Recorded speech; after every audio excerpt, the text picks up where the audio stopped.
అందరికి ఈరోజు video late అయింది కదా, ఎందుకో చెప్తాను.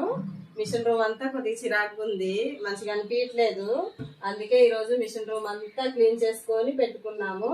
ఈ లైనింగ్లు ఫాళ్ళు ఎప్పటికప్పుడే తెచ్చుకుంటాను కదా, ఇవన్నీ కొంచెం చిరాకుగా ఉన్నాయని సదిరి పెట్టుకున్నాము. ఇవన్నీ ఒక్కసారే తెచ్చుకుంటాను నేను.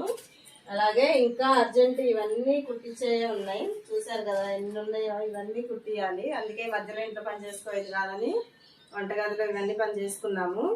తర్వాత ఈ బ్లౌజ్ అర్జెంట్ ఉందంటే ఇది కుట్టించాను. ఇప్పుడు ఈ 4 జాకెట్లు కుట్టాలి సాయంత్రం వరకు. ఇంకా నెక్స్ట్ కూడా ఏం చేసిందో కూడా చూపిస్తాను. చెప్పాను కదా అమ్మ వచ్చిందని. అమ్మ వెన్నెల ఈరోజు ఇంటి దగ్గరే ఉన్నారని ఈ పని పెట్టుకున్నాము. తలా ఒక పని చేశారు. పండగలు వచ్చినప్పుడు క్లీన్ చేసుకుందామంటే బట్టలు అడావుడే సరిపోద్ది, పని చేసుకోవటానికి కలవదు. అందుకే ఈరోజు పెట్టుకున్నాం ఈ పని. ఉదయం నుంచి ఇదే సరిపోయింది.